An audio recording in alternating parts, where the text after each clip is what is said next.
You're going to do the countdown now. It was 12 now.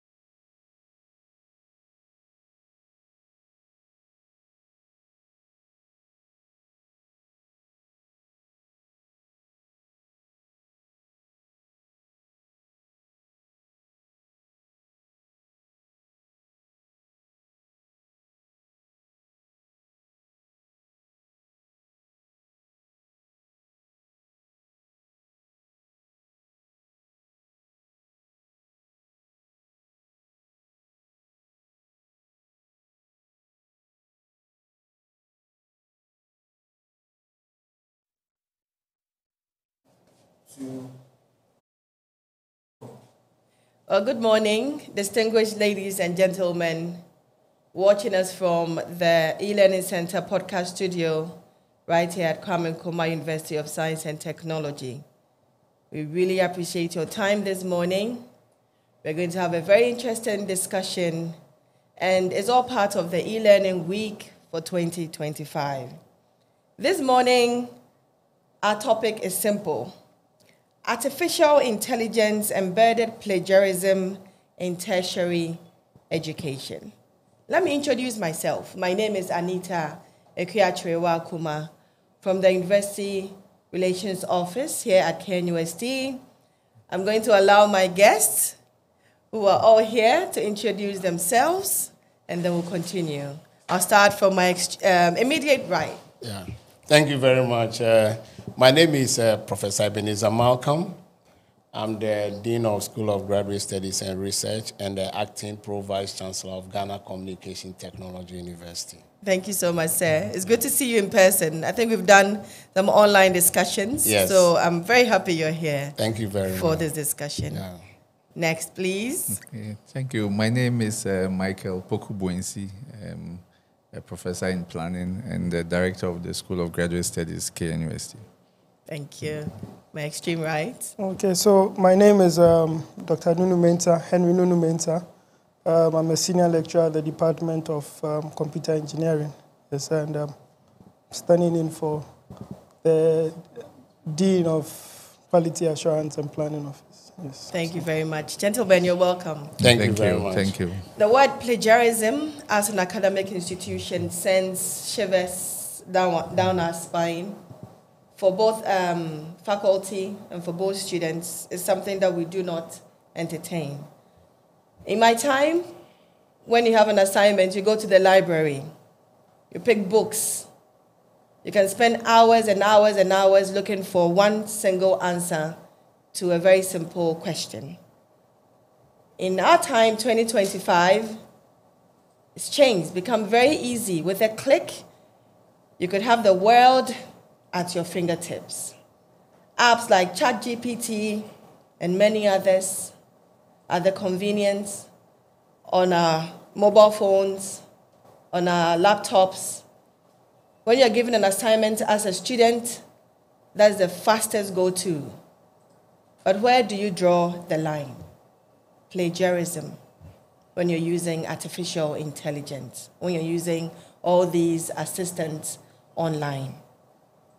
I'm going to start and allow Henry to, in simple terms, explain to us what artificial intelligence is. Henry.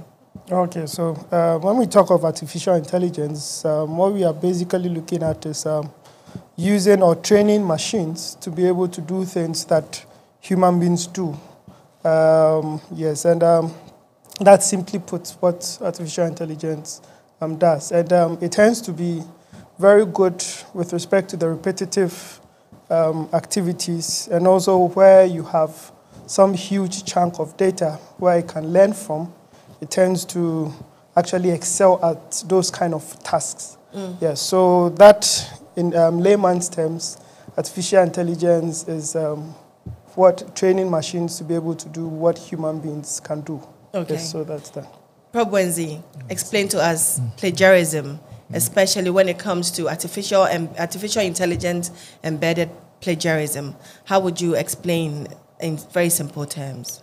Okay, well, plagiarism, as we've come to understand, is essentially picking someone's work, because in the field of research, the primary goal is to advance the frontiers of knowledge. So some works have been done, and as a researcher, you are trying to help us better understand what's been done. But when it comes to plagiarism, largely picking people's work without giving the proper acknowledgement is one, and two, picking to the extent that it's difficult to tell what you have actually done and what that individual has done. So you find a situation where probably a certain percentage of the work that you have done is actually somebody's work. And so it doesn't then give you the opportunity to exhibit innovation. And so that is, in a simple way, taking someone's work without giving the due recognition and acknowledgement in the field of academic research. So that's it. Yes. Prof. Malcolm, yesterday when I was speaking with some students, they said that is not plagiarism, it's called research. So where do you draw the line to say this is plagiarism and this is research? Right. Thank you very much. To add to my colleague who just spoke, if they said that is not plagiarism, then what then is plagiarism? Plagiarism is just stealing or taking somebody's work without any attribution or making references to the material that you pick. So if these students pick these materials and they couldn't do any proper citation and references to where they picked the materials from, then that is plagiarism. Because the softwares that are there will be able to detect where you pick the materials from online, especially on the internet, and also some of the, articles that have been used without any proper attribution. Yeah. So that is where the line is. They have to even ensure that whatever material they pick, they have to paraphrase. By paraphrasing means that they use their own words, but not also missing the actual meaning of whatever they are putting together. So that is where the line comes in. Okay. Well, I'm asking questions I hope is on your mind, but in case I miss any, you can join us by putting your questions in the chat boxes on YouTube. Just ask your questions, we'll answer it. If you have anything you want to draw our attention to, if you have any comments on our topic, you can also do same. Henry. Yes. Apps that are commonly used in our academic field when it comes to AI, ChatGPT, paraphrasers, essay generators, just to mention a few. Would you notice as a lecturer that somebody has plagiarized? Because once you type in any question at all, you just get the answer, no referencing. And in modern times, the phrases, the sentences are so human. How would you know the difference? If it was hard work or it was from AI? Okay, yeah, so I think once you are someone who is kind of exposed, you interact with that sort of system on a day-to-day basis, you get used to the style of AI writing. So someone can present a work to you, and you see that, no, this looks like something that has been generated by the system. But that notwithstanding, you see, we are all in a very fast-paced environment. You also realize that some systems came to be able to help us to identify some element of AI writing and things in there. But now these AI systems are even able to also move around and try to write to make it look, feel, and shall I say, when you read it, also sound like as in a human being who put that on there. So it's now becoming very difficult to detect. But I believe that prolonged exposure to, because they have a style of writing, and once you always interact with the systems, you get to know. So it is easy for you as a human being to it can be easy, let me put it that way, as a human being, to say that this was generated by AI, but it depends on the type of AI software that was used in generating it. It can make it so difficult to detect or so easy to also detect or that identify. Is from your perspective. Yeah, from my What perspective. are some of the things that you would see and you would know this is AI?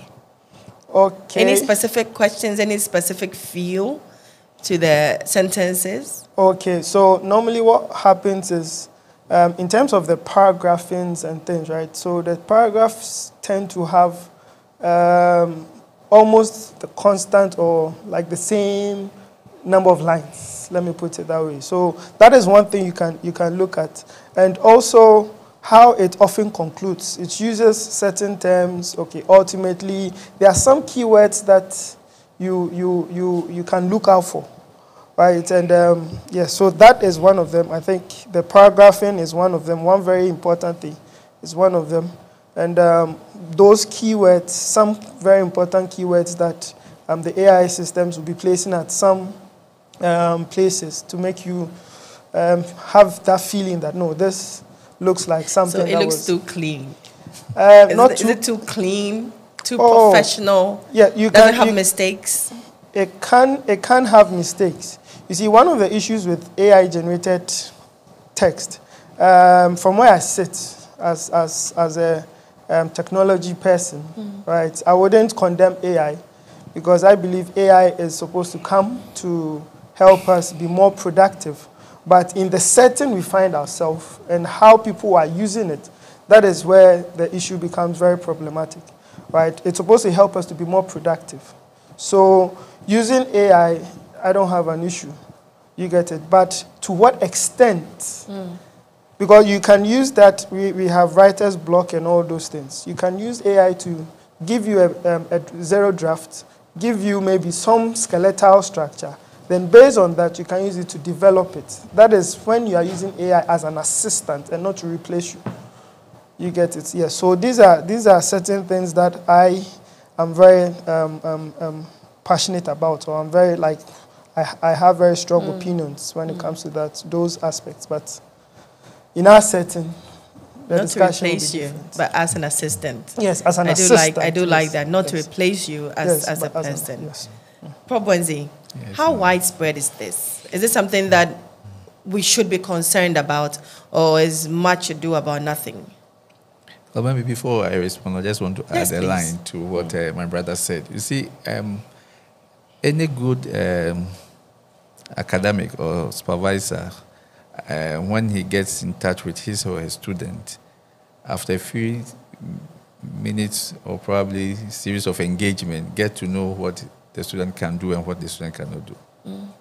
So when in your interaction with the student, you realize that this student is having difficulty even articulating a point, okay, and then he presents an output that, like you say, choosing your words, looks clean, you should begin to ask a few questions. So you're able to detect by knowing how your student puts his thoughts together and what is before you when you are reading. That's the first red flag, and then you may want to proceed to do a few things. In terms of the widespread nature of it, at the graduate school, we began receiving complaints from supervisors that they know their students, and when you are reading, you could read the first 20, 30 pages and you don't find a place to do even simple edits. But you ask the student to explain, and every sentence you have to edit what is coming out of the mouth. So they began getting worried. Some of them then tried to do their own checks. And some 80%, some 90%, some 70% of the AI content in the write-ups that they are. So then they started complaining. We at the graduate school also decided to do a few checks and then realized that it was becoming a major issue, especially for graduate research where, again, you are looking for innovation. You are looking for the system that trains the mind to be very independent in the way they do things. So it's a big problem. currently, because our students feel it's the easy way to go. You don't have to put so much effort to do that. And it's the worst part is that even when it's giving them supposedly a draft, they don't add anything to it. They just bring whatever they are getting from a particular straight away, and that's where we are now. Okay, as a university. All right. So, as Prof. Wenzi was speaking, I remembered yesterday during my discussion with some students, they mentioned the effort that they have to put in to even generate the answers or whatever they are bringing out. Mm-hmm. Some of them even have to pay for the apps that they are using, and that's called effort. To them, that's effort. If I use a simple app like ChatGPT, what I would get, if I use something that I have to pay for, I would get a deeper resource. That means it's an effort for me. I'm doing something. I'm doing my research. As I mentioned earlier, I would have walked to the library in my time. But this time, I need to ask the correct questions. I need to input. I need to ask all the resources I'm doing. That is work. Yeah. So, Prof. Malcolm, would you still call that work? Would you still call that stealing, as you put it earlier? Yeah, it's a very dicey issue in the sense that, yes, some of the students have invested in the cost of subscribing to some of these AI tools. But still, I mean, some of these AI tools, people may think that it's 100% proof. It's algorithm. If you are looking for information, you use what we call prompt engineering. Like you prompt it for it to provide answers for you. Some of the answers that they will provide might not be factual in the sense that students have not done due diligence by going into, I mean, let's say, a database where you can get, I mean, scholarly articles. You can reference them in support of the essay or the assignment that have been given to you. But when it comes to them, they feel that whatever comes from the generative tools is 100% proof, and that is erroneous. So that is where the problem is. And we have to let them know that not everything comes from ChatGPT or, let's say, Bard or Copilot is 100% proof. Because if you do thorough check, and even the references that some of them provide are not there. So that is where it's very challenging, that whatever they think that the investment that they've done in terms of payment of the AI tools is not the sine qua to the whatever the situation is. The problem is they have to do extra work by, one, looking into the material and even check whether the material that they are using is actually a scholarly material, especially if they are writing their literature review. I mean, where are the sources? Where are you referencing from? Okay? And as a student who is being taught by an academic person, we prefer them to use, I mean, some of these scholarly articles from peer-reviewed journals, which are very authentic. But at times, they just rely on these, I mean, AI generative tools, and then they develop their content, and then they dump it, and then they go. Some of them also don't do paraphrasing. All right? Because if you don't do paraphrasing and you pick the materials direct, it will definitely, if you are using a powerful AI detectors, it will tell you where the materials are coming from. Yeah. Yeah. You can even prompt with ChatGPT and find out this material, did it generate by AI? Then it will tell you. And so that's for the academicians. Yes. You can actually prompt. You Sure. Just check and see if whatever is presented to you is AI. Very authentic. That's good to know. Yeah. That's very good to know. And I think that's how we will also take responsibility. Exactly. To go the extra mile to check. To see what has been presented to me. Yeah. Is it a work by the student or was it AI generated? Yeah. And you must also know that these students are very techie savvy students. They are ahead of some of the lecturers. Exactly. Okay? Because they are digital natives. This is their era. They are born within the computer. And you see, some of the lecturers are born before computers. So they are not challenging themselves. So if you don't challenge yourself, you just, pick anything that the students put together, then you'll be jeopardizing even your academic integrity as a professional.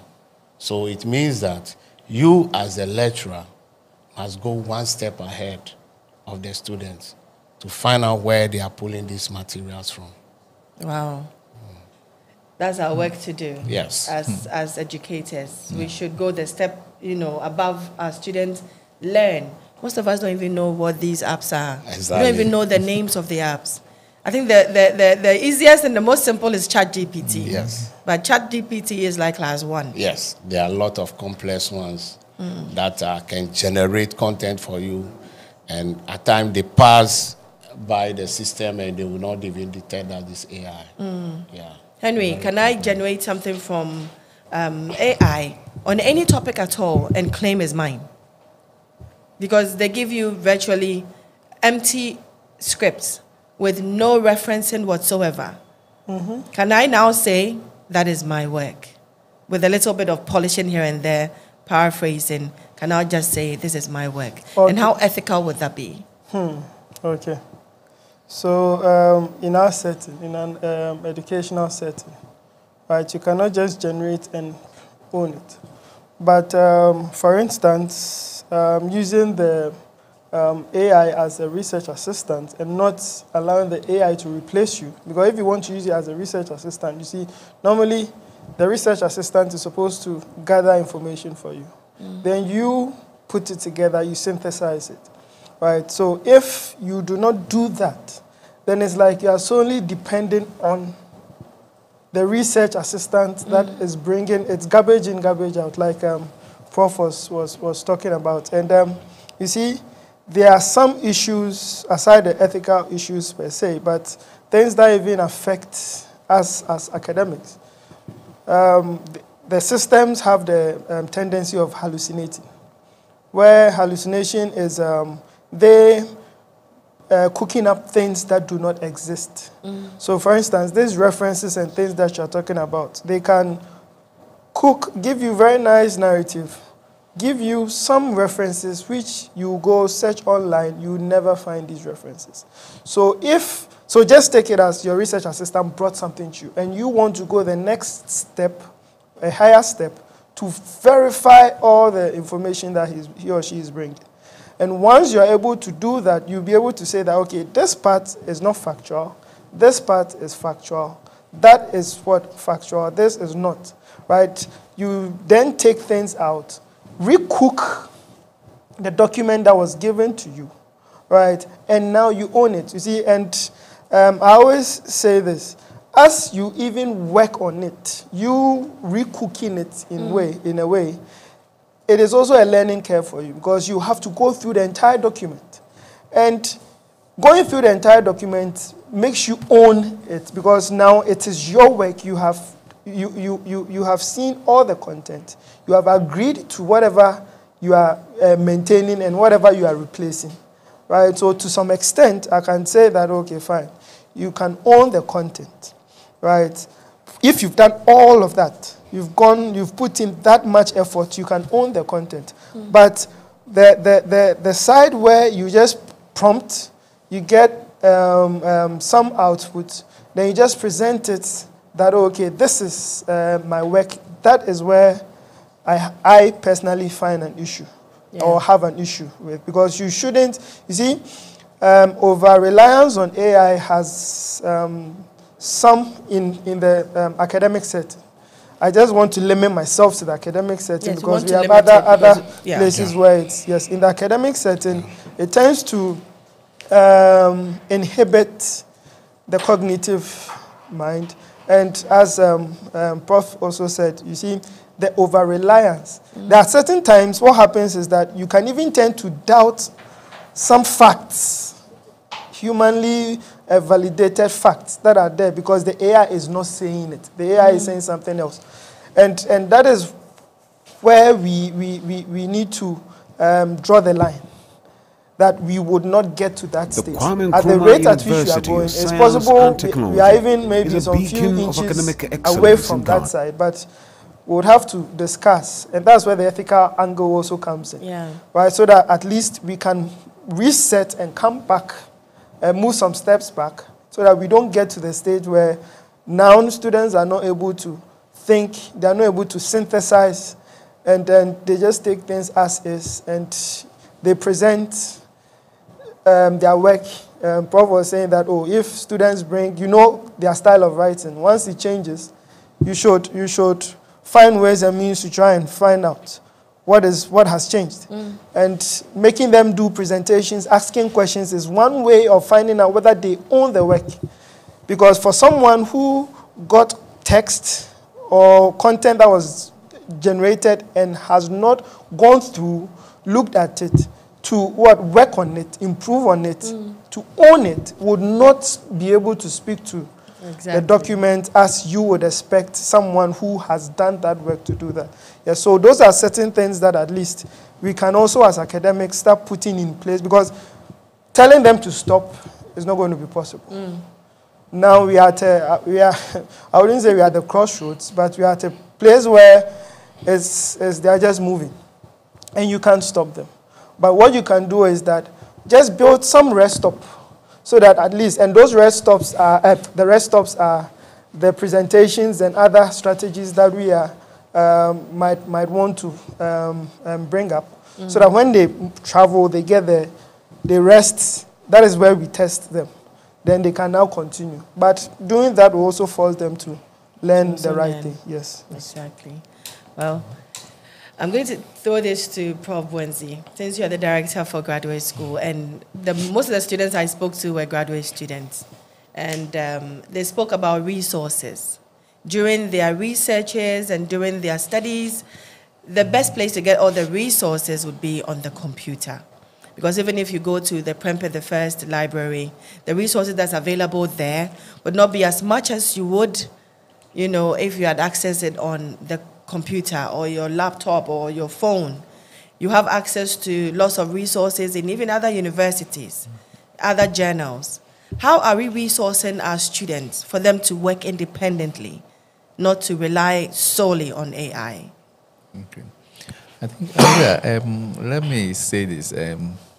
There's a difference between research and a difference between looking for information. So if our students are using AI to gather information and they attribute it or claim it or equate that to research, then we have a big problem. Because looking for information is just one small part of the research process.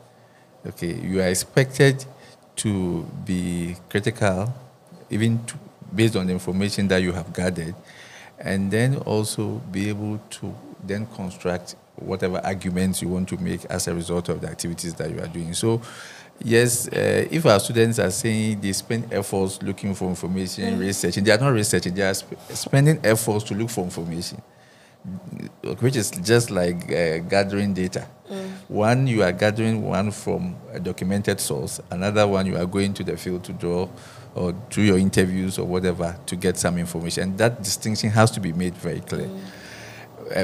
In terms of the resources that we can give them, I think that currently, if you talk to our library or management, they will tell you that we have gone a very long way in terms of resourcing. Most of the credible data sources in terms of journals, you will find the university subscribing to some of them. In some cases, I'm told College of Science, for example, has done a lot in subscribing to a lot of the journals that are useful. Our students will have to try and use them, because getting the information is one, verifying the authenticity of the information is another. And these databases provide us that assurance that there's been credible peer review, which our students can rely on. That's one. I know that GRASAC, as the body leading the students, have also made efforts in creating research hubs where they are putting, in addition to providing them the online resources, have recruited what they call research assistants in these hubs. So a student can be guided to provide the support in terms of even how to navigate in getting the right information. For us at the graduate school, our periodic seminar series that we do for our postgraduate students is also to expose them to some of this. And the departments do that as well. So it's a combination of efforts to give them the needed information. But I think that irrespective of what we do as a university, the student in question has a greater responsibility to look out for the information, because the search for information is not generic. It's tailored towards a particular research activity a student wants to pursue. And that is conceived, whether with the support of supervisors, but largely by that student. So he or she will have to be able to find a way to look for them. We can only make available these databases, access to them, and then they can then use that. So I think as a university, that's what we have done, and we will continue to do that. Hopefully, we hope that when our project is done, our new postgraduate block, there are about 6 units of that can sit, each one can sit about between 50 to 70 students, and there are 6 of them. The idea is to get the various colleges to provide specific needs, so that if it's difficult to do it on an individual basis, we can do it as an institution, as a graduate school, where the students can now go in there and have access to that. So a lot of work has been done by the university in that regard, and we can only continue to do more for them. But when all is set, it is that student that must decide, of all the resources available, which one will be useful for the work that I'm doing. And I think that is where we need to encourage them to be more focused in that. If not, they will go through the whole process, graduate education, and they will virtually learn absolutely nothing. That's right. And I think that's what we need to avoid. I'll come to Prof. Malcolm now. Yes. Research methods. Yes. We are taught on how to research. Yeah. During your project work, during other works, you are taken through research, a subject called research method. Should we add AI? Should we teach our students what to do with AI as an academician or as a student, and where your stops should be? Okay. Thank you very much. Research methods, because I teach research methods myself. Oh, good. And then, as Prof have said, there's difference between just information gathering and doing research. I quite remember when I entered a postgraduate program outside this country. First time assignment they gave me was to go for an updated program, which called for extensive research on the subject matter. What are the authors saying? Where are they diverting, or in terms of differences, one way to another? And where are they actually expressing similarities within the context of things? So we need to teach our students how to research. That is one key area. Many people think that if you go for a research class, then you're just talking about data collection, methodologies here and there, then that's it. No. So what I do is that I even start teaching the students how to gather information by going to database, where all the peer review articles are located. That is why the institutions or educational institutions have to provide resources. You made mention of resources as well as my colleagues. Those resources is the beginning of the research point. So you tell them, go to Sage, go to Emerald, go to Justa, go to Sylvia, okay? Go and pick most current articles, let's say from 5 year, from 2025 to the year 2020. Okay? Because research itself must be current. You have to add something to existing knowledge. So if you don't challenge these students and they go and draw literature from, let's say, 10 years, 15 years back, which are not empirical, but rather theoretical. Yes, theoretical, you can go back, but the empirical literature must not go beyond the 5-year period, so that the students are researching into the most current emergence or issues under control. Because you have to even disprove some of the theories that have been propounded some years back by new emergence of information and knowledge. So, what AI? AI is a good thing because it's a generative, tool that can help you to gather information. But you need to go one step ahead. Now, with this information that you gathered, who are the collaborators? Who are collaborating with whatever research has been found? So you need to go back into the articles and start looking out for them. And then put them together. And then now try to synthesize. That is another thing students are not doing nowadays. How to be able to, develop ideas, knowledge, policy, even directions with regards to the subject matter. Okay? How are we using what we call Bloom taxonomy to be able to articulate very relevant issues like analysis, synthesis, evaluation, and all those things? Students must understand each one of them, how to utilize them. If they don't, they can pull out the information from this generative AI, but they might not be able to synthesize them very well. They might not be able to link them to empirical literature. That is one of the most important area I want to draw attention to academicians. We need to teach our students how to research. As Prof have said, information gathering, that is not research. You have to go into deep. Even try to find out what is the lacuna, the gap that you are trying to bring on board. And within that particular project work that you are doing. So that you not come and just tell us what people have already done already. Then you have what you have research. done, yes. So I think that is one critical area. I'll give this back to Prof. Wenzi. Do you think it should be a subject, something that we are taught in our courses, how to research with AI?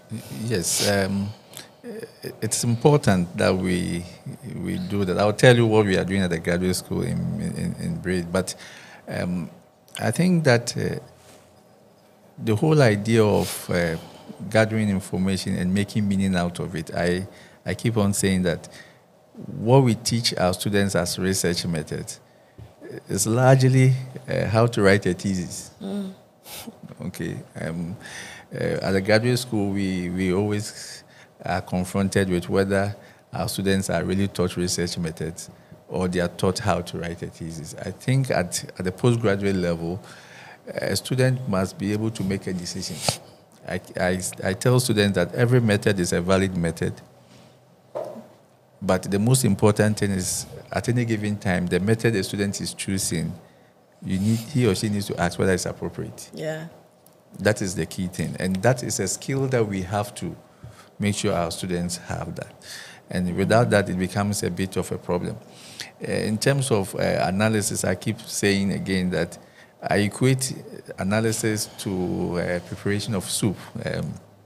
You can give two women, two gentlemen the same set of ingredients, and they will prepare a soup, and one you can totally different. That's right. So Totally that they will tell you, those good who are cookers will tell you that timing is important, quantity is important, and all of that. So that's why you don't put everything, and that's a skill set that I think that our research methods will give our students. When do I do this? When not to do this is very important. When we started having discussion about AI and how it was gradually gaining grounds in the student work, we felt that we needed to. It's a battle, as my colleague said. We can't stop them, but we need to guide them. So currently there is a committee put together by the graduate school to design a curriculum that will, we are terming, what do you call it, effective use of AI or responsible AI use, where our postgraduate students, it's not going to be a compulsory course at the moment, but a course designed where the student can take it. The idea is to help them to be more responsible. Because for us, I think we are waiting for the final guidelines, but where the discussion has gotten to is that all our research students, in this case PhDs and MPhil, our tolerance level for AI will be 0%. Whilst for the MScs and equivalent degrees, we can permit 5%. The whole idea is that we recognize that it's important. Okay, but because the research degrees are supposed to, the orientation of the research degrees to help people become more creative in advancing frontiers of knowledge, you don't want to encourage people who are, or trained students whose responsibility is just to gather information and cannot make meaning out of it. And I think that we are not far from most of the what we call the top league universities for research students, but for the other degrees, because they are more like trained as practitioners, it's important that they need that also in the work that they do, and we will allow that. But beyond the thresholds, then we will treat it as misconduct, sort of.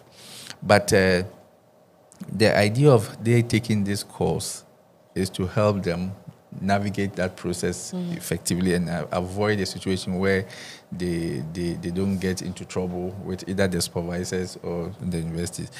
In terms of the content, I cannot tell, but we've given it to a group. I know my brothers will help, because Prof. Akowa is helping us. That's their area, the department, to design something for the students to now take it. And we are even going to push to have it on their transcripts. Okay. Which is very good. So it's not just that research ethics and a few other courses that a traditional engineering program will not have, or a traditional mathematics program will not have, but then we think that there are soft skills that the students need to have to help them. And that is where we are going. So hopefully, if we get the blessing of academic board, which I'm not sure will be against such an initiative, then our students will take it. It's going to be mainly online. We've had discussion with the director of e-learning to design the models. It's self-paced, so the student can take it as and when they feel that's like a very laudable idea. And then they will be able to do that. That's so that's a very what I can laudable say. idea. Thank you very, very much. And we're picking questions from you on YouTube, so you can also type yours in. I have one from Daniel Bright. Daniel, if you're here, let me let Henry pick this one. What is the accepted AI percentage in academic writing? As Prof. Wenze just mentioned, 0 and 5%. I mean, 0 for PhDs and 5% for MPhils and MScs. For MSc, MPhil and PhDs. And PhDs is 0. Okay. So at least, Bryce, you have an idea. But what is the role of AI in research work? I think we have mentioned a lot of it, but just to recap what we have done. Right. I'm sorry, Henry.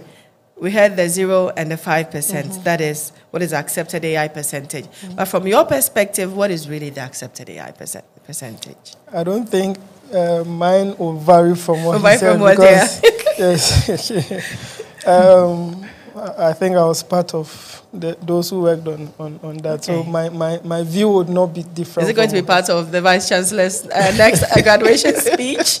As we heard about the oral examination last speech. So is it going to be part of it? Yeah. Hopefully. Yeah, but you see, there was also some recommendations to add to what, that there are some specialized programs that things are not too dynamic. They are very static in a way.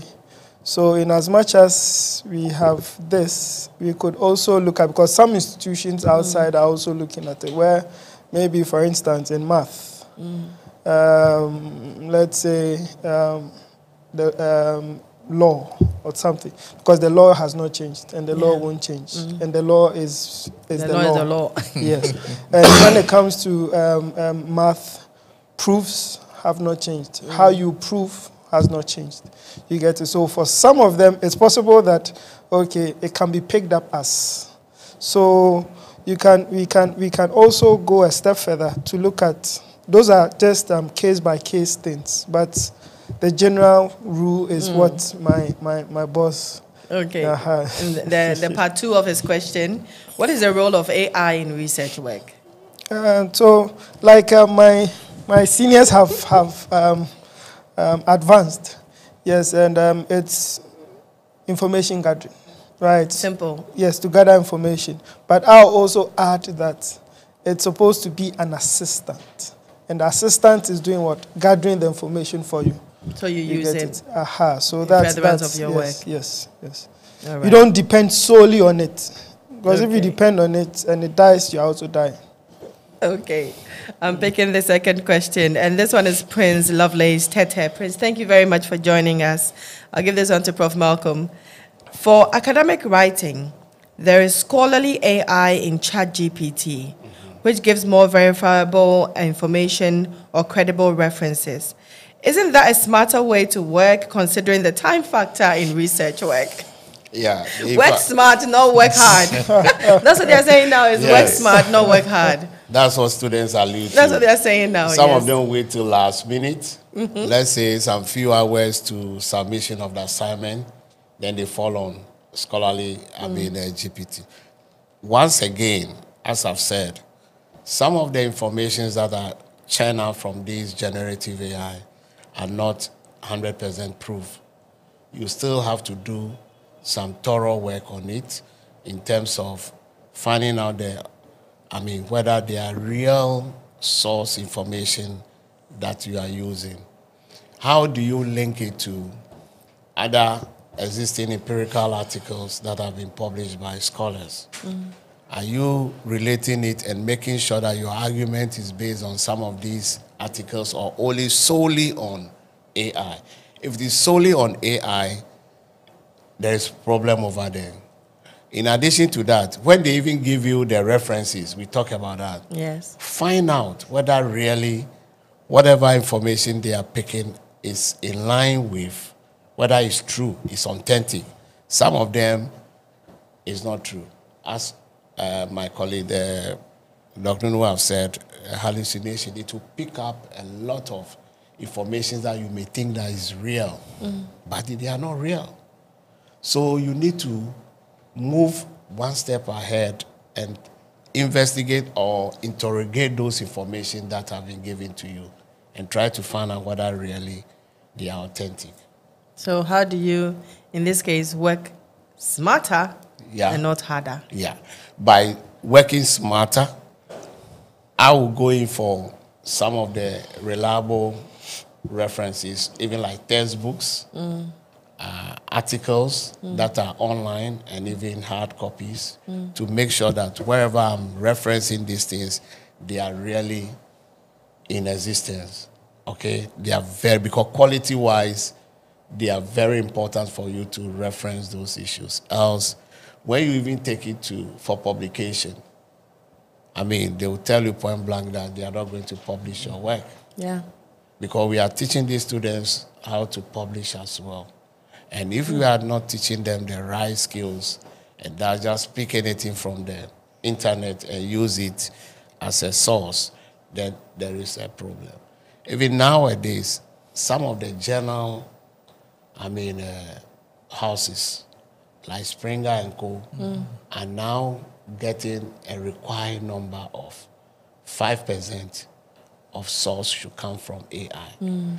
There are also other authors also who are also publishing with AI. You have to show that you authored this article in collaboration with this particular AI generative software.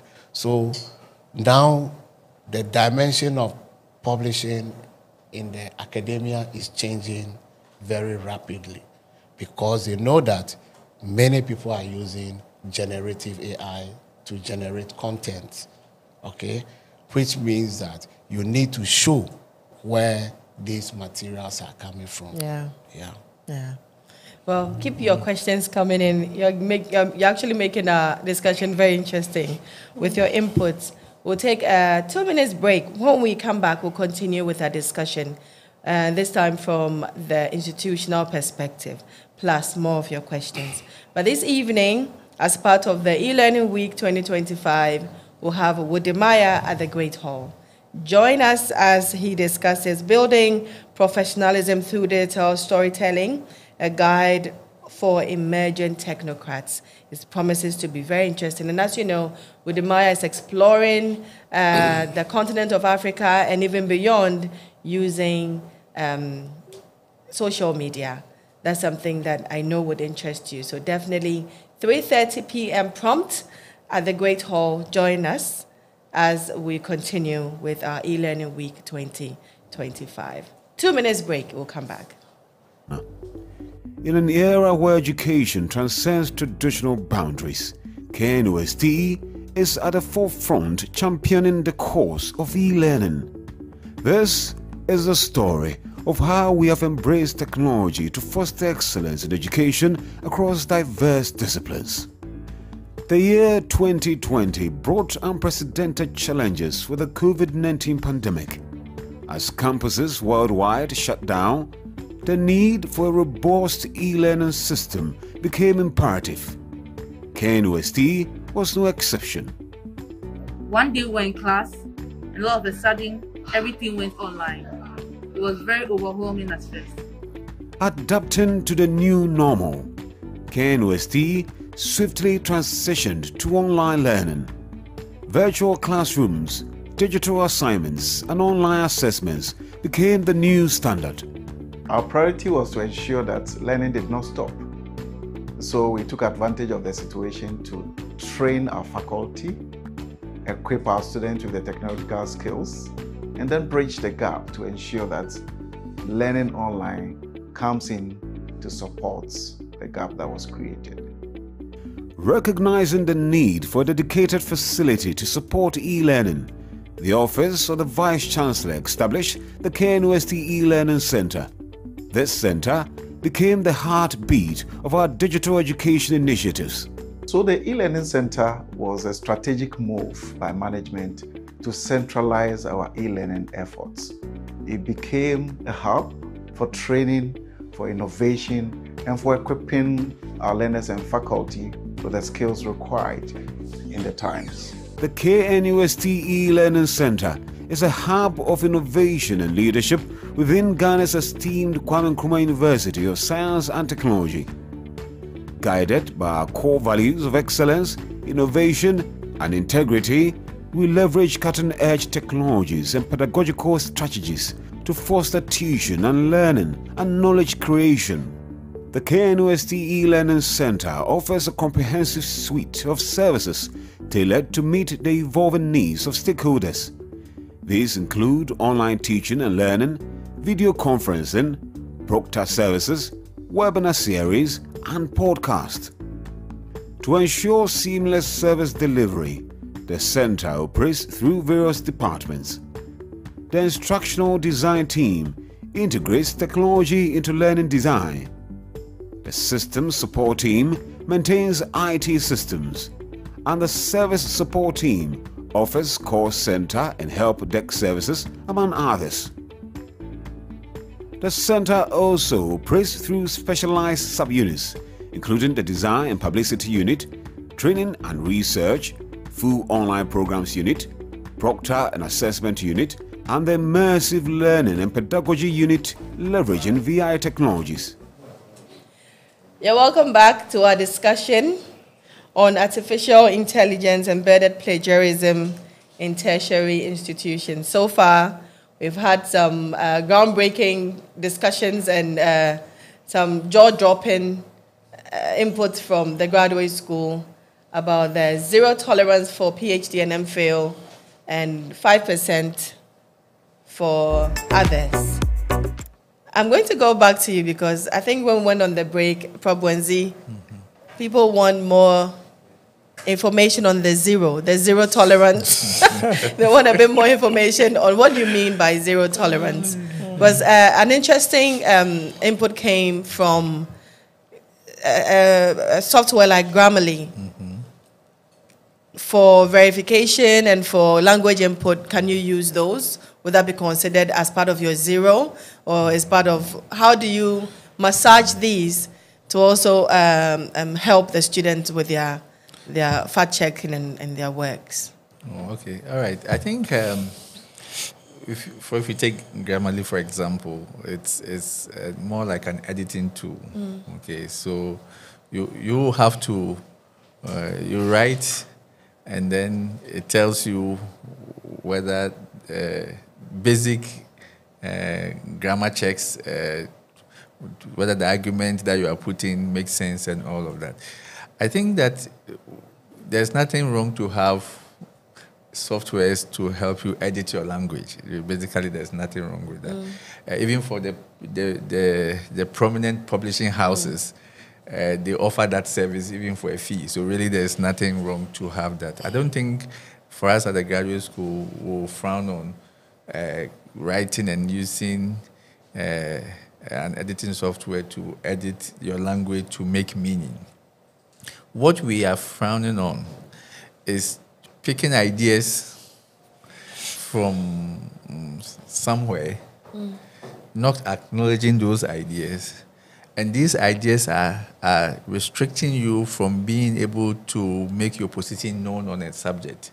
Okay, because if you are a researcher, it's not enough to tell us what Kofi and Amma did.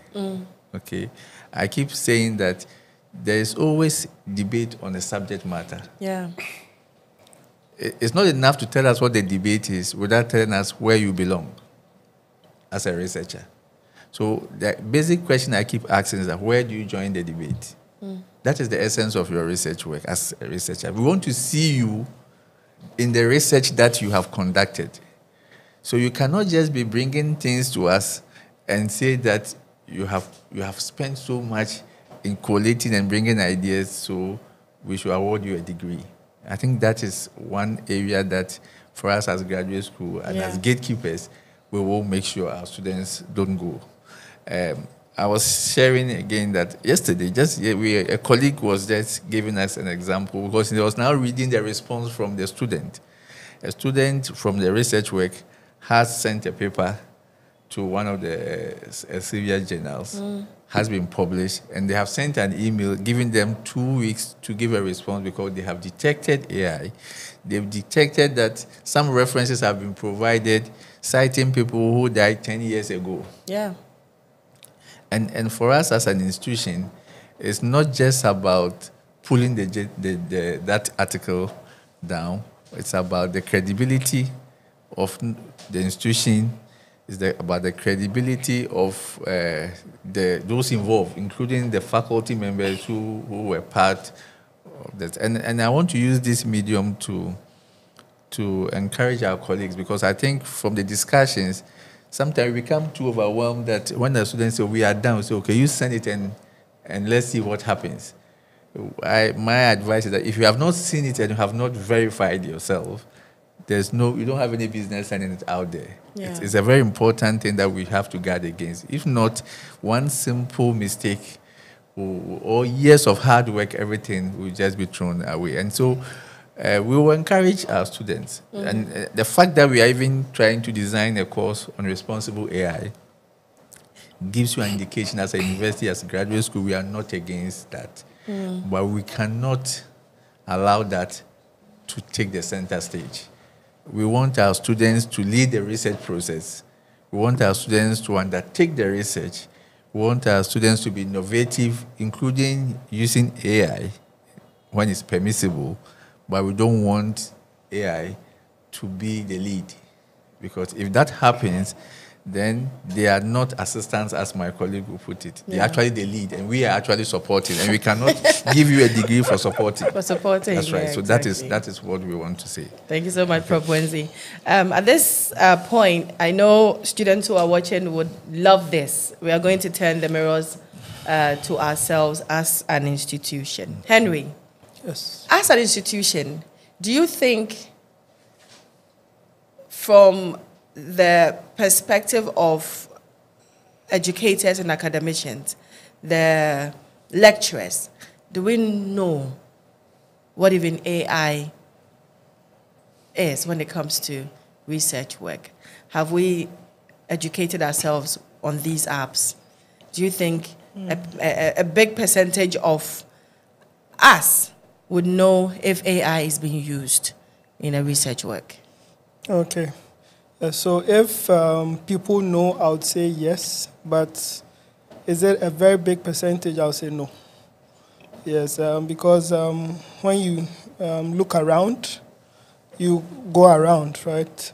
You get to see that, okay, very few people have knowledge about maybe some of the tools, even what AI is. A lot of people might have heard what AI is, but they don't really know what it is. They are just following the bandwagon. Oh, AI, AI, AI. Right, and very few people know the tools that are AI-based, that for our line of work, research, that you can use to aid your research. You get it. And Prof. Malcolm was talking about prompt engineering. This is a very important aspect when it comes to utilization of AI tools, because it is garbage in, garbage out. The same AI tool that someone would prompt to give, to hallucinate a paper with an author that died 10 years ago, someone would use a different prompt, right, on the same tool, and it will fetch or retrieve very quality and straight to the point data that you're expecting to retrieve. You get it? So you can know what AI is, you can know about the tools, but you also need to know how to prompt, effective prompting strategies. That's called prompt engineering. Yeah. Yes, So, and looking at all these things, I would say that as a university, I don't think it's that widespread. So we should make conscious efforts to make sure that at least we cover a very large percentage of that, if 80 to 90%. And I'm very happy that this year's summer school is heavily hinged on AI, AI in education and AI, all these things. So I believe it's also a good platform to scale. We'll get there. But Malcolm, Yes. I'm going to throw this question to you, especially from the perspective of educators. Yep. How do we take charge of AI? Good. How do we move ahead of ourselves? Yes. Because when you speak of AI, the only people who we think concerns them will be the computer engineers, the computer scientists, probably a few engineers in other areas. Instructional technologies. The instructionals. You see maybe somebody from the social sciences, from the arts, for business school, and others would think, this doesn't concern me. How do we take charge so we can also lead the students in the right way? Good. Because if we don't know, we can't help them. You are right. In fact, it has to start from the national level. We need a policy on AI.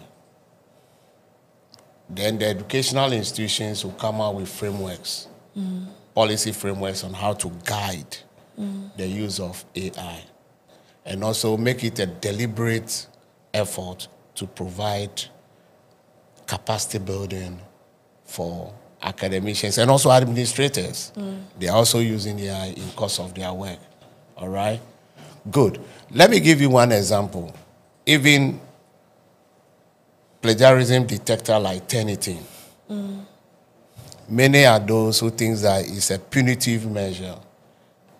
They are, if policies are in place, on what threshold do you need to be able for a paper to go through. In my university, Ghana Communication Technology University, we have a policy that your threshold should not go beyond 15%. 15% in the sense that if you look at this Turnitin, which is an AI tool, What does it do? He goes online and try whatever you've put together as a content. You will be going to look at it. Does it match word to word with any of the materials online? So what I teach my students is that if you use AI tool like Turnitin, you can generate a whole reference list for yourself. Because it will tell you where this material is coming from, and it will pull it for you. Can download it and use it as a basis when you are writing your research work. So it is not a punitive measure. If a student puts the material through the Turnitin and realize that it go beyond the 15%, what do you have to do? You pull it and then paraphrase. Work on all the areas that you feel that are very high in similarity index. You pull it and then work on it. So what is it doing? It's helping you. So if you have policy document in place, it will help us to build capacity of faculty members and administrators, students as well, okay, to know the integrity aspect of how AI can be used, ethical issues, and quality control mechanism. Because if you just allow students, let's take for instance an institution that do not even have plagiarism check and everything is by paper way, students will go and put their materials online and then give it to you. You may think it's very authentic. And I know instances whereby universities have to withdraw certificates of people who have plagiarized. So with this, we need policy directive. We need deliberate training. Institutional-wise, we need support for students and also those in academia.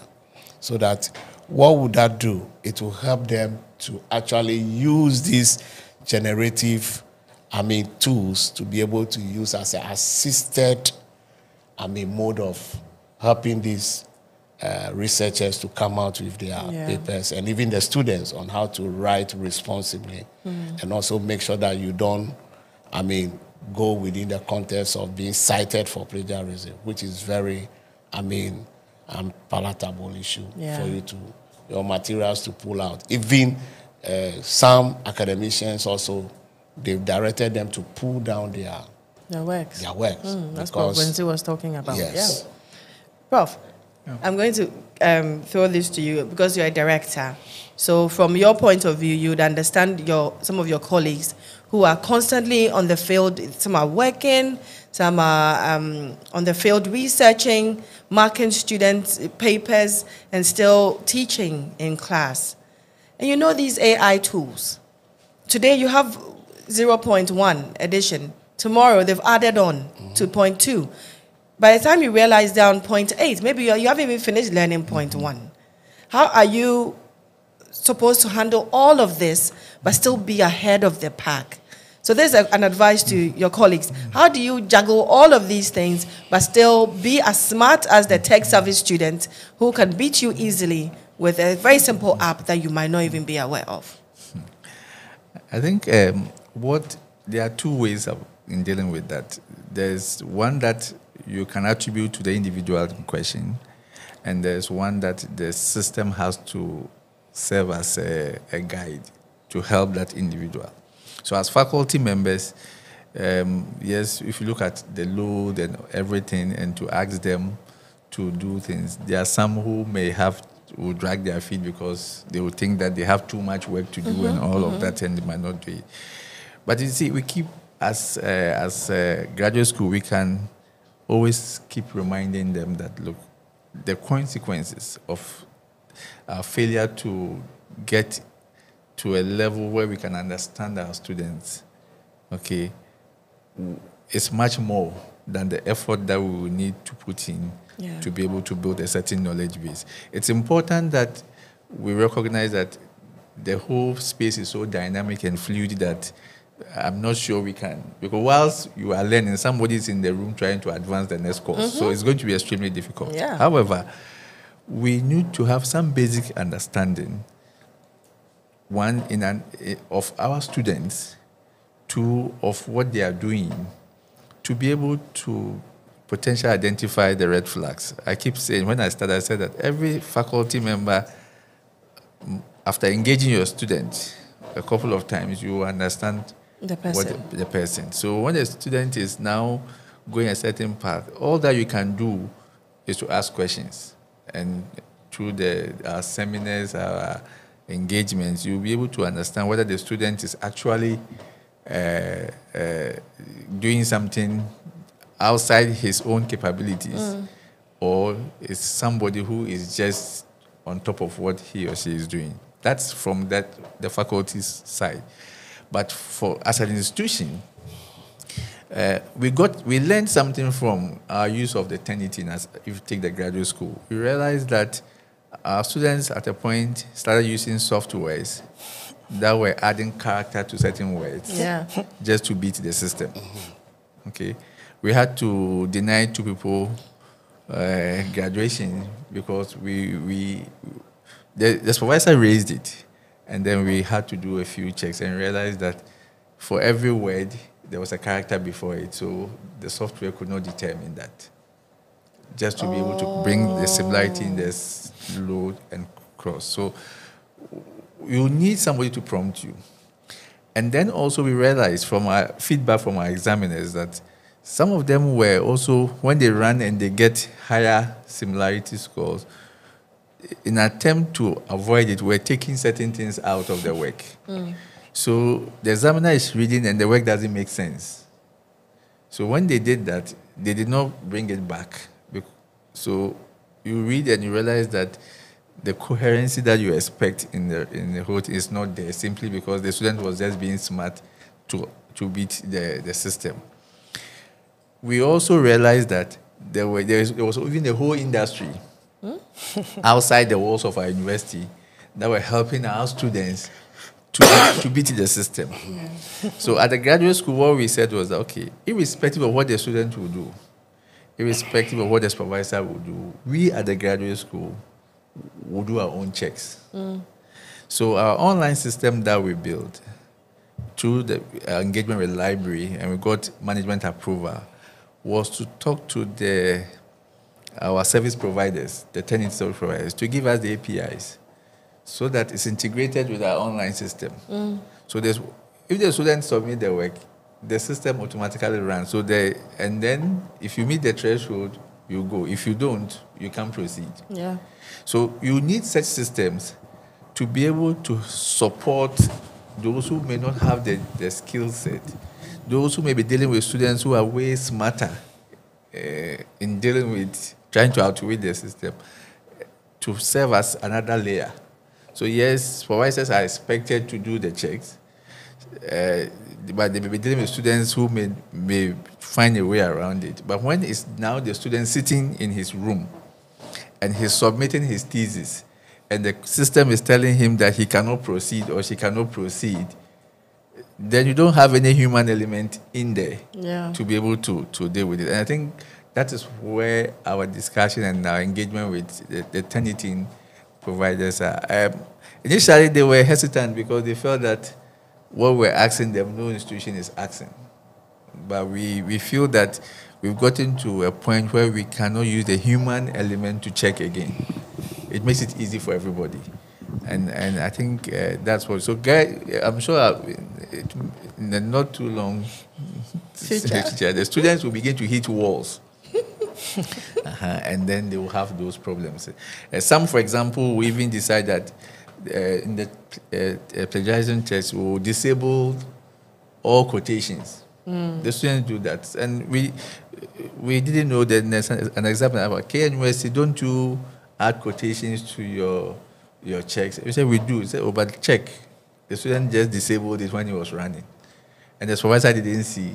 And because they were running the system. So if you do that, you disable yours, but our system, all the parameters and what the regulation says will be inputted, and then you will do that. So we need the institutional support, one, to train people, but we also need a system that can help those that can find their way and bring them in. And I think that's what I can say about that.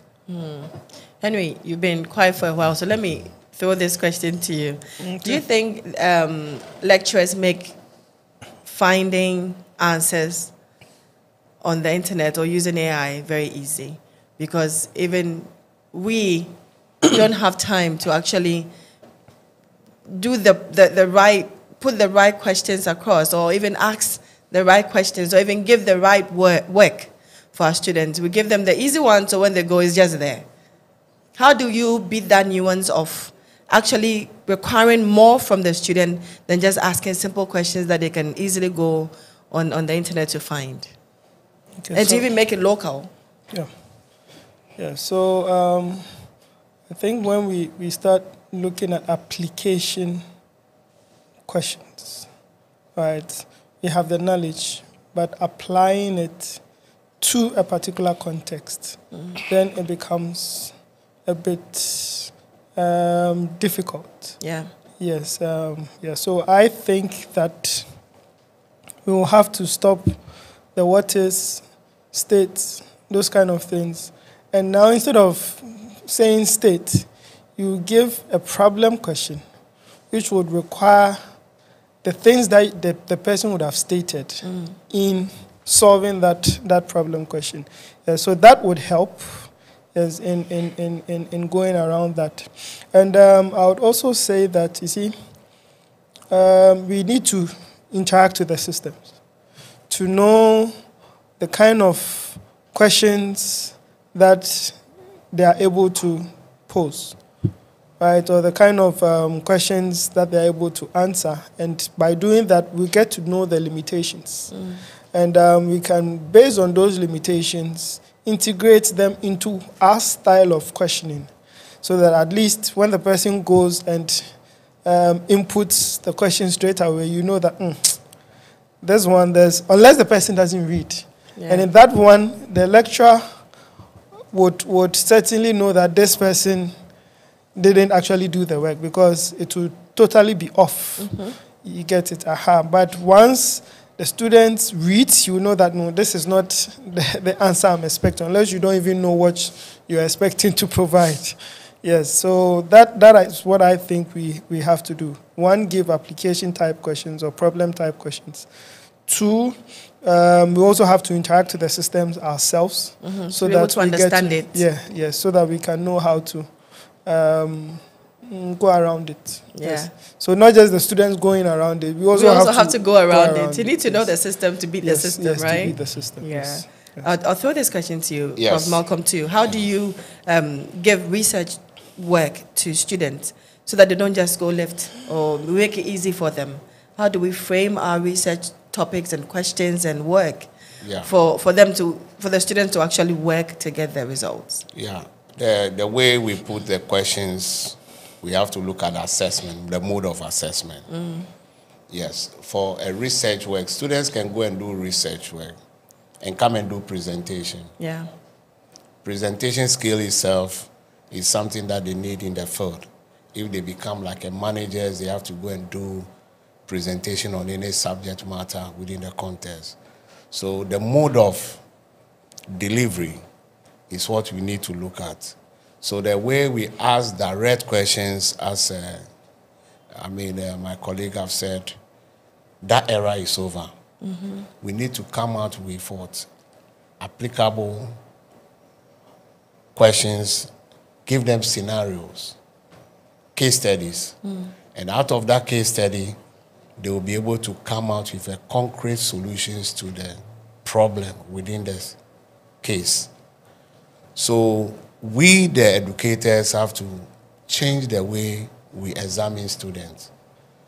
That form of time-constrained exam that you put them in a classroom and then give them time to finish up their work, that is where they will be tempted to go and do a lot of what? Dubious means to be able to pass through the system. Another way around is also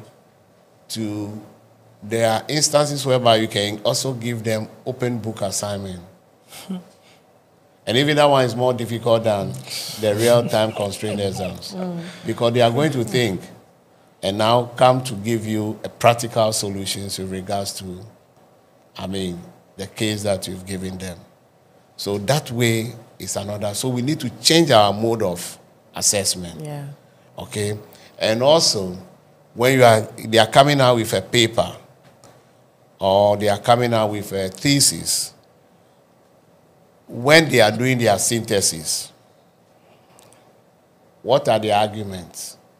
The findings that they've able to come out, has it corroborated with some earlier work done by other scholars? Many people don't do that in chapter 4. That is when they are doing the analysis, discussion, and those things. They just write in general without linking it to previous work that you are even cited, even in the literature review, that this work actually deviates from the normal finding by so and so, and this is a new dimension of findings that you are adding to. And with this type of approach, it will help the students not to rely too much on AI, but rather they will be more creative and analytical. Even though they will use the AI as a generative tool, they will be able to add on and then make more concrete conclusions. Right. We're going back to your questions. I have this one from Professor Eric Amankwa, and this one goes straight to Prof. Wenzi. PhD candidates are made to submit their thesis to professional language editors at a fee. So if AI can do this for free, why discourage it, especially for language editing? I think you spoke about language editing earlier. I don't think we, as a university, we are against language editing. What we are against is, like I said, we are expecting a PhD candidate to be able to articulate a certain thought, a certain argument, and that is not a language issue. It's a construct that you have put together, and you getting a language editor or an editor to help you articulate that better is not a crime, and that is why at the Viva, the examiners are asking for ownership of that thought. So they are putting questions to you to be able to understand that is your position, that is the argument you are making, that is the thesis that you are presenting. Yeah. So there's nothing wrong with that. What we are seeing is that you pick a thesis, and from chapter 1 all the way to even the conclusion, the system is writing for you, and it's writing in areas that sometimes you even cannot situate the location of the work. You were talking about contextualizing research. Every research has a location. You are working in my village somewhere, and you will find out that what the system is even providing has nothing to do with the village. What is happening at Asankagwa. That's right. So those are the things that you straight away you get to know that there's a problem. So there's nothing wrong, but again, the danger with relying on editors is that if we are not careful, they also speak a language that is completely different from what you want to put across. Yeah. I had foreign students, Ugandan, who, for them, the first language is not English when they were doing their undergraduate. When they came back and I met them and I was supervising, they write, I tried to edit it because the language, I had problem with the language. But when I met them one-on-one, I was having discussion, and they said, no, that's not what I want to say. So what did you want to say? Yes. So then I asked, okay, tell me what you want to say, and then we can edit it properly. You see, so they have a certain thinking. And if you are not careful, you give your work to an English editor or somebody, and by the time you are done, completely different from what you were actually thinking. That's right. And that's where sometimes you see the problem. Yeah. So I think that you need an editor, but you should know exactly what you want before you can guide somebody to edit that work for you. Other than that, then it becomes another problem. So we are not against it. We are just saying that at the end of the day, we want ownership, and we want our students to own whatever they have produced. And we will find mechanism to examine them to know that you actually own it. That's right. If not, then you cannot award your degree. All right. This one is coming from Collins, JNT. Henry, please take this one. Please, I would like to know the accuracy of AI detectors.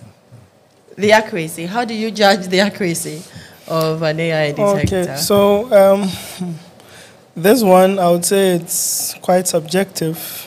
Yes, because we have so many AI detection tools available, and they all have the algorithm that they use in detecting it. So basically, we need to limit it in a certain, like here in university. If we decide that we are going with, let's say, Turnitin, then the discussion will be skewed towards Turnitin's algorithm or Turnitin's detection rates. You get it? Because you can get maybe 8% for Turnitin, but some other detection, AI detection tool might give you, let's say, like 5 or 10.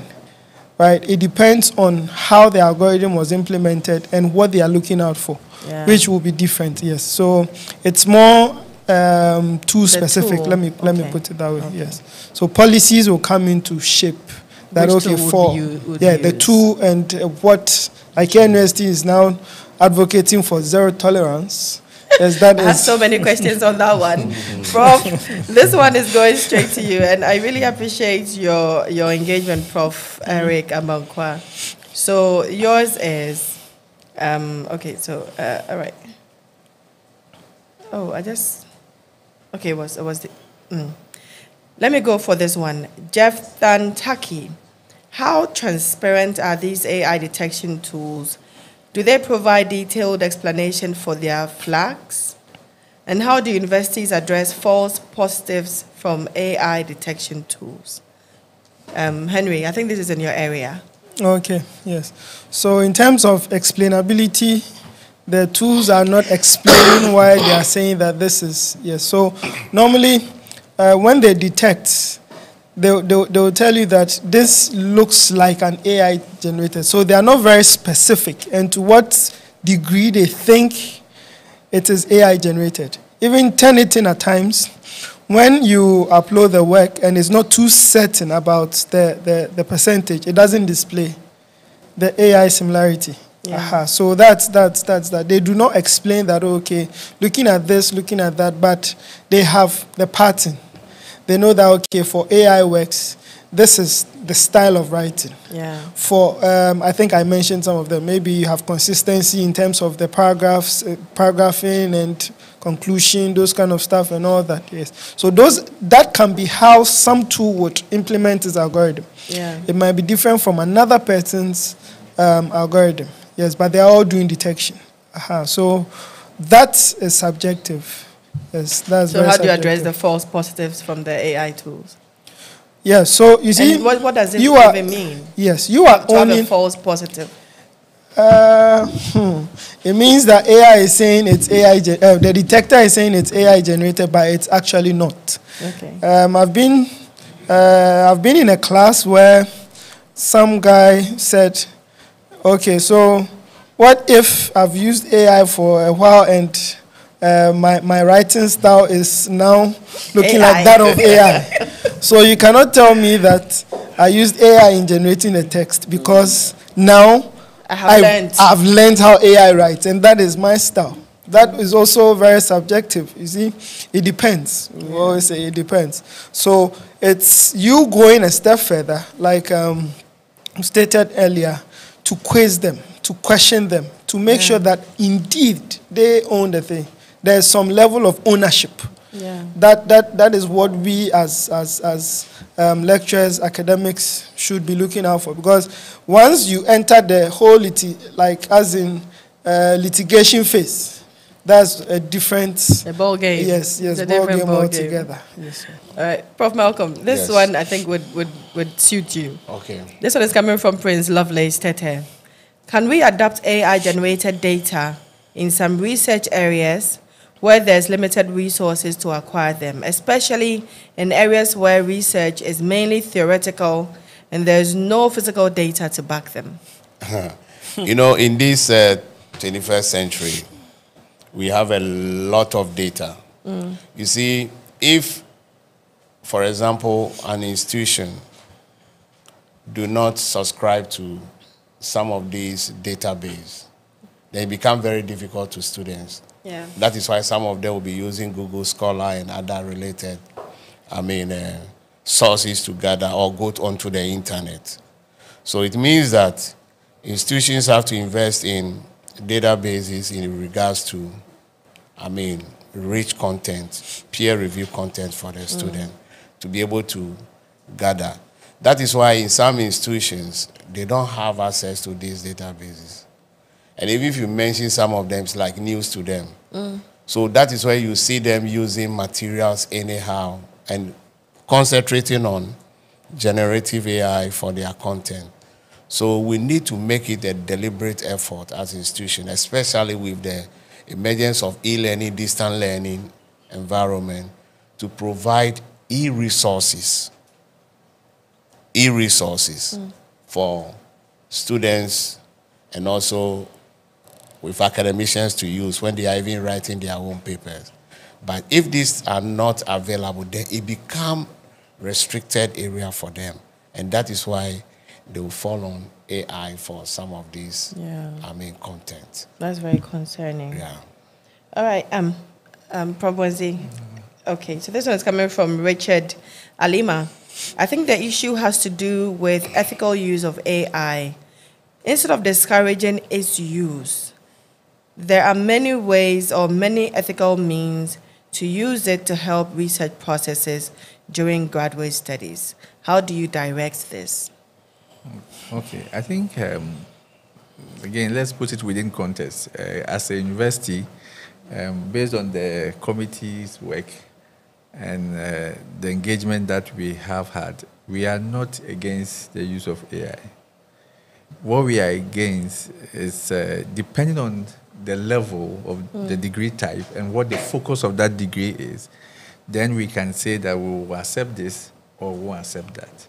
So I think that point has to be made. Yeah. Because we said that for the MScs and these equivalent degrees, we will allow that, and we have a threshold for that. So we need to put that. The second part is that, yes, we are looking at responsible AIs, which comes with this issue of ethics and other things.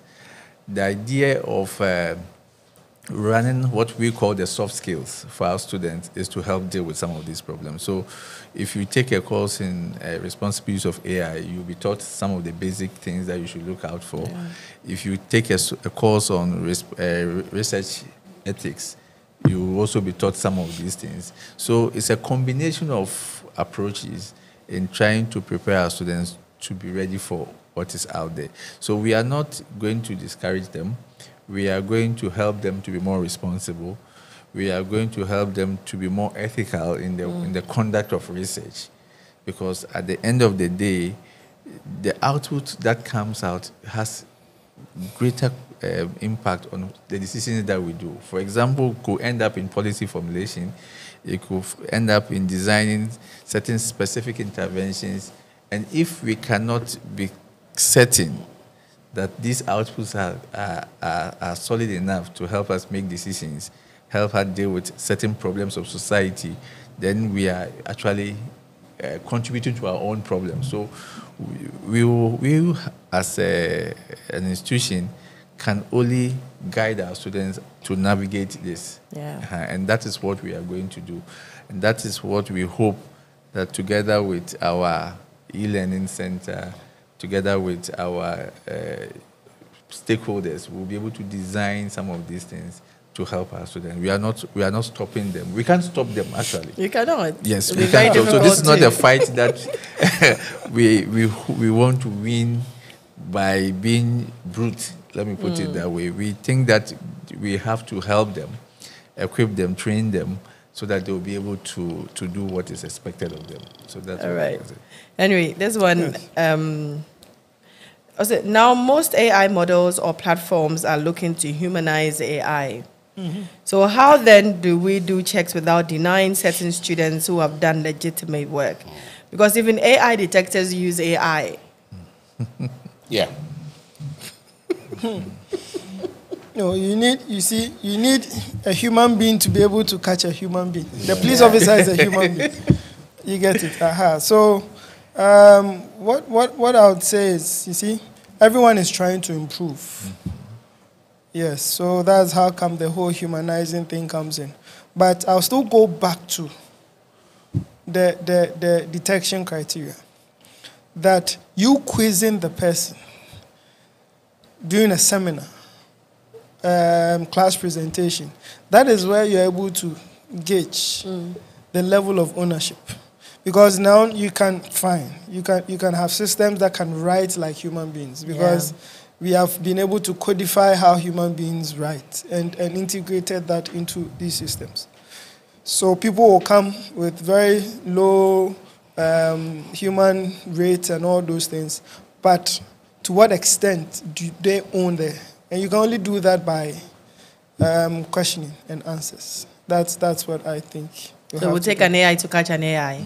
Yeah, so yes. So at that point, the AI, let the AI do its work. The AI catching the AI. So if it doesn't, also catch you. Then the human being will also now catch the human being. So that's all right, thank you so much. We'll have 20 more minutes to wrap up. So we'll take a quick break. We'll come back and continue on how to see the way forward, basically, the way forward.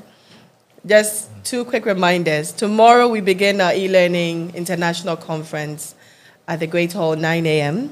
We look forward to seeing you participate. It's going to be a 2-day affair. We'll have breakout sessions to discuss various topics, so that's tomorrow. This evening, Wudimaya would be at the Great Hall. Join him as he interacts on how you build your online brand. Stay tuned. We'll be right back. The Center firmly believes in the power of robust digital literacy skills. We organize diverse capacity building activities for faculty members and students. The Kwame Nkrumah University of Science and Technology is a beacon of academic excellence in Ghana.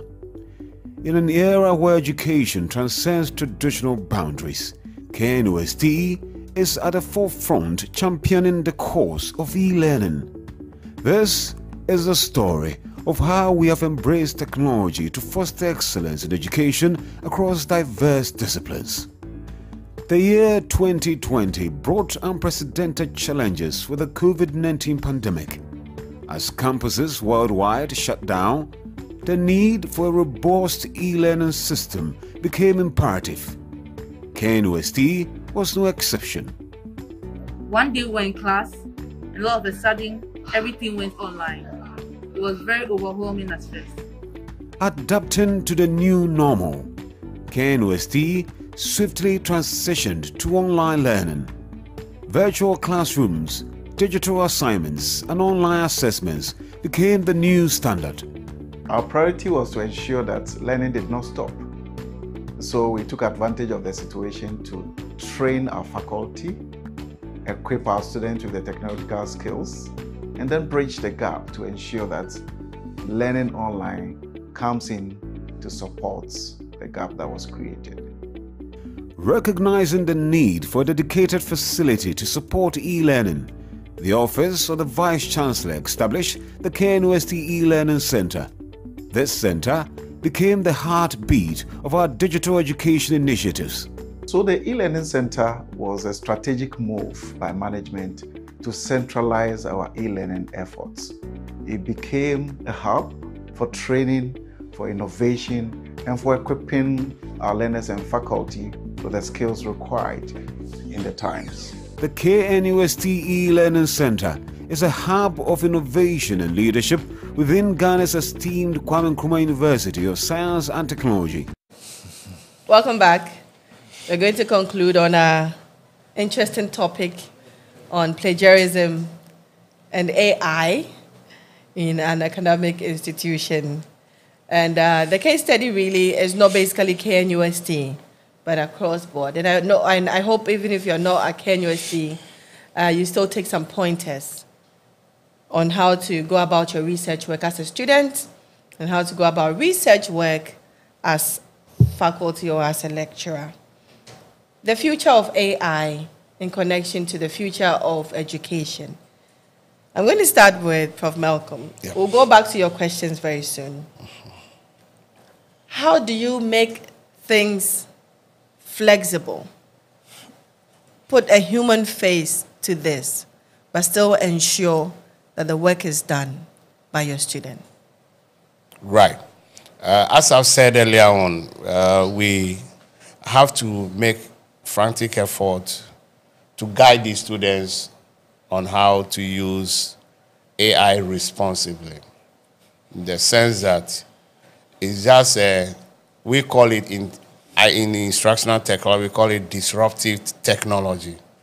It's actually disrupting a lot of the way we do traditional things.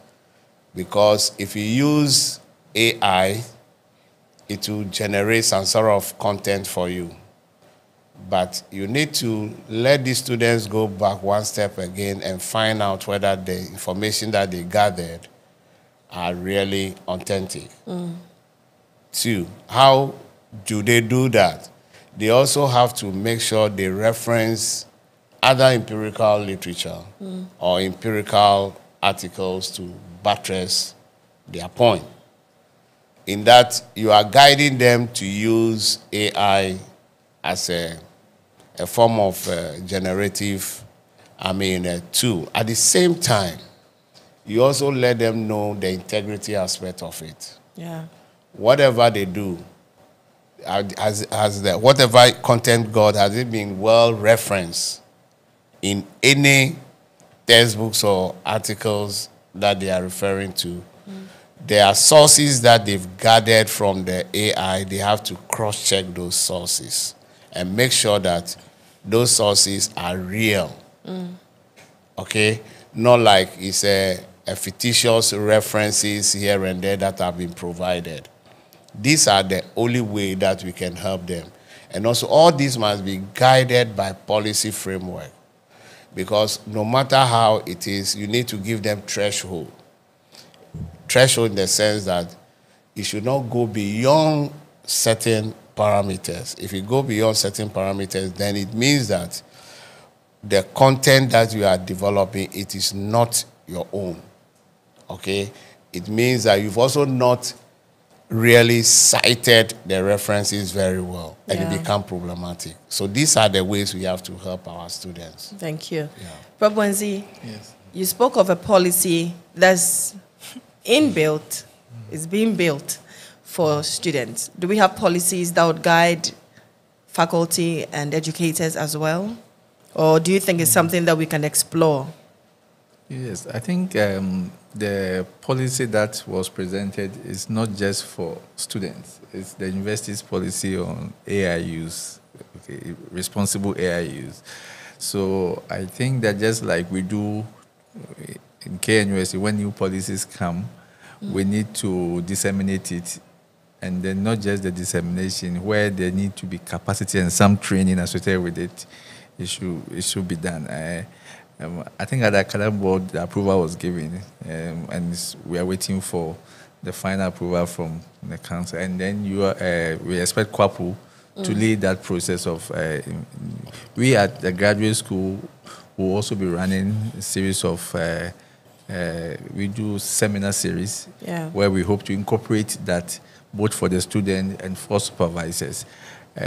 One of the things we've learned is that you have new faculty members who are coming in, and the assumption is that they have their PhDs, they are okay, but it's a whole ball game altogether.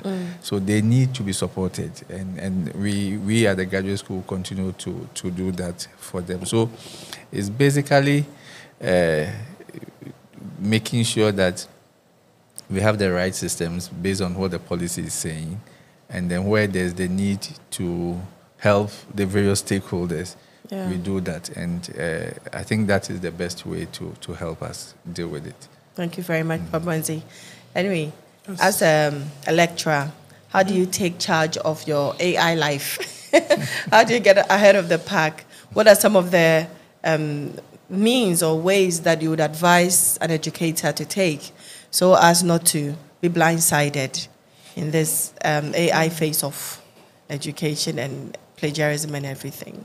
Okay, so I would say play with the tool, know the tool, and catch the thief.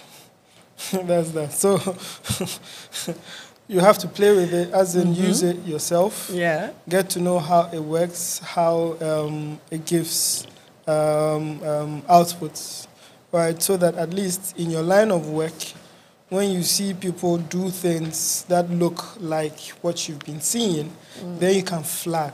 So you are flagging not just to say that this is AI generated, that you flag for additional work to be done in terms of follow-ups.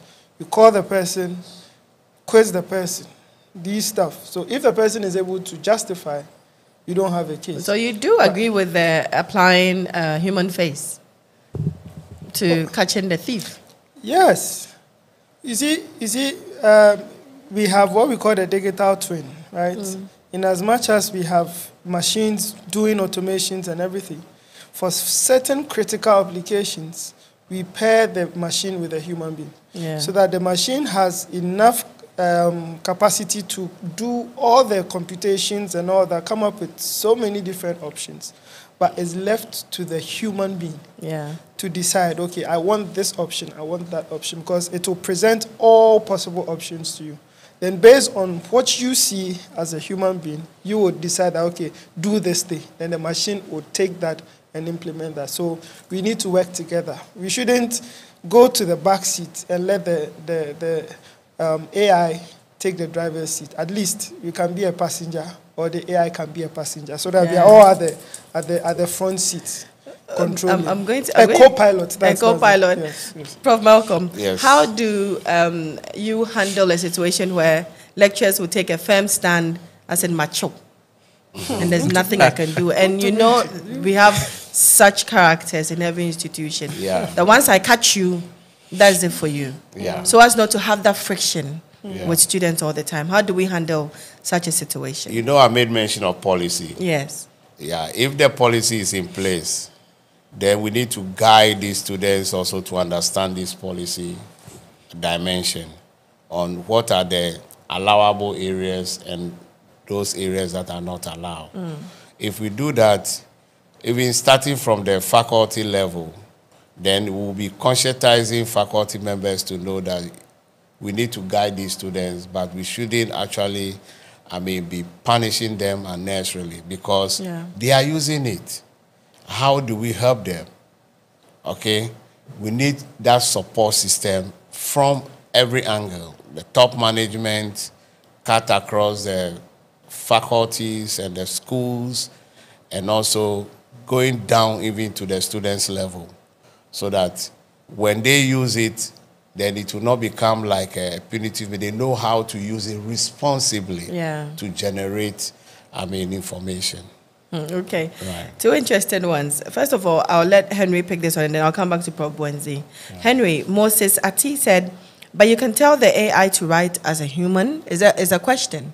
Is it something you can do? Can you tell the AI to write as a human? Yes, that's how the AI companies continue to stay in business.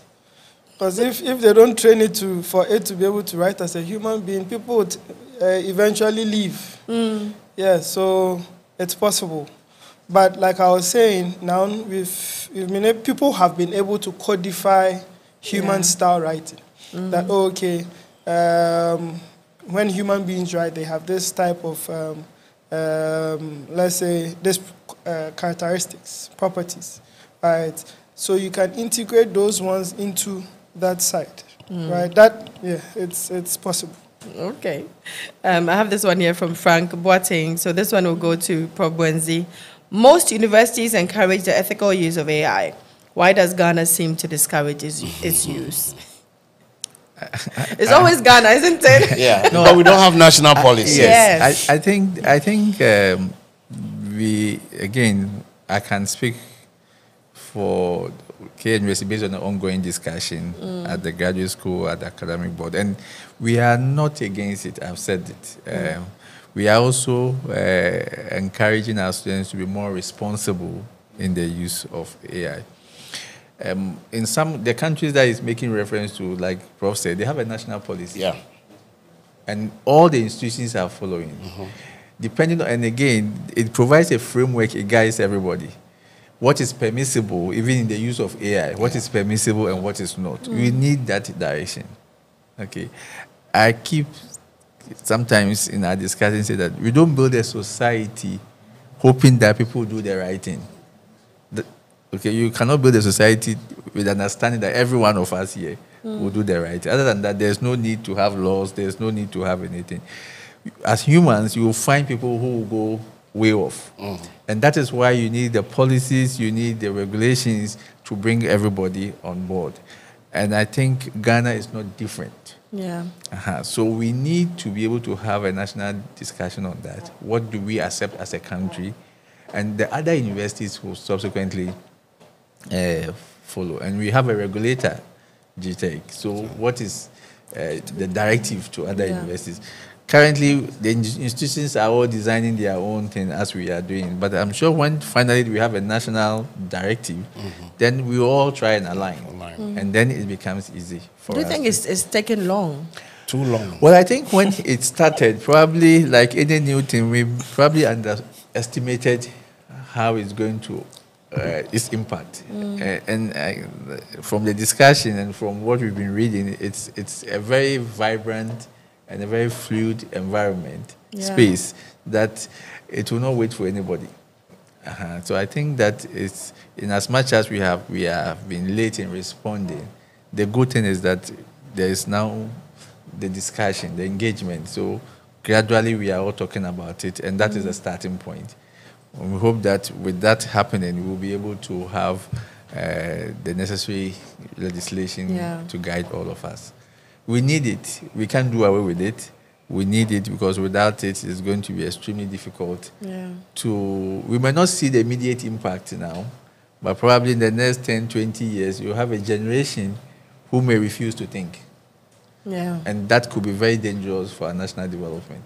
We need people to understand that these are the tools available, but as individuals, we need to be able to sometimes even question the tools that we have, the output that is given us, and then based on that, make decisions. But Malcolm, do you think AI would eventually destroy research work?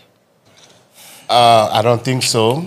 I mean, if mechanisms are put in place, like as my colleagues have said, including myself, we need to just provide some sort of guidance in terms of the usage of, AI as generative tools, and also provide attributions where we have to recite, where we have to actually paraphrase, because you can get AI, generative material, and you can use your own paraphrasing this thing to be able to change the dimension of it. So with doing that, yes, it's helping you to gather information, but you now have to synthesize, analyze, and also make sure that that information that you are churning out are very authentic in terms of, the content-wise, how you are using it.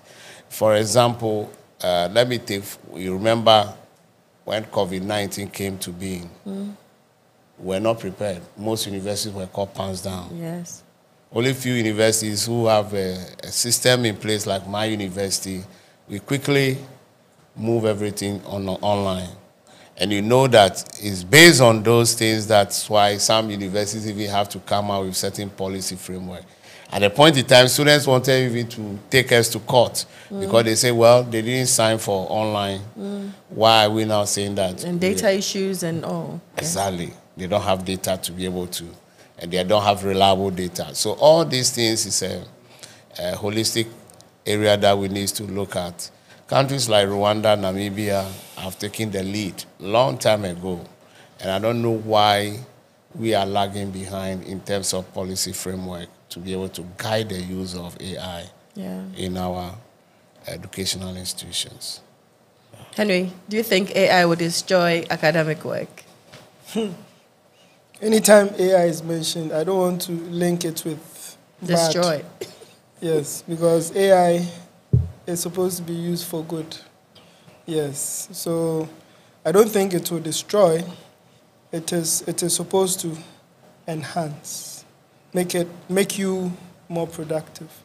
But emphasis will be on the responsible use. We have the audience, they are talking about responsible use. The university is also talking about responsible use. So at least we're on the same page when it comes to responsible. Yes. So we should use it responsibly, but it can't, once it's used responsibly, it can't destroy. Yes. Yeah. Yes. Bob Wenzi, do you think AI will destroy university work? I think I want to share with what my colleagues have said. It's not supposed to, but like any other tool, if it's not properly used, can end up hurting. And I think since we all recognize the importance of that, we should not wait to get to a point where we then look back and feel that we could have done more. Yeah. I think that we need to engage, we need to have the framework to guide us. And as we go along, if there's the need to even review this same framework, the policies, to respond to the currency of the time that we find ourselves, then we do that. So it's not supposed to. It's supposed to help us become more efficient. It's supposed to help us to be able to, things that traditionally would take us ages to do, now we should be able to do them in a much faster way. And so there's really nothing wrong with it, but just that humans are such that we are always subject to abusing almost every opportunity that we have. Yeah. And this will not be different. And I think we need to be able to put some systems in to check that. That's all. It's been an interesting 2 hours. I'll give my guests their closing remarks. I'll start with you, Henry. Closing remarks.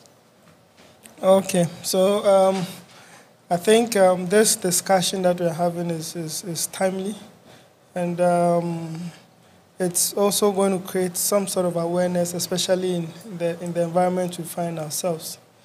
But we should be looking out for the responsible use of it. It's a technology we cannot do without, but the responsible use of it is what we need to advance. Yes. Bob Wenzi, your final remarks? Well, my final comment that I want to use the opportunity to assure our students and our faculty members that we at the graduate school, I'm sure with the support of management, will continuously put in place systems to help us overcome this as well. We'll be running a series of workshops, seminars, together with the e-learning center, and we hope that we all take advantage of it so that we can be able to have a better way of conducting our research, doing our things. So at the end of the day, this greater society will benefit from what we do. So that's what I want to say. Bob Malcolm, your final remarks. Yeah, my final remarks is that students are getting more savvy in technology ahead of, most of the faculty members, beating them to it. So what do we have to do? We, the faculty members, have to brace ourselves with technology, know these emerging technologies are what is propelling the economic development of the nation and even the global world.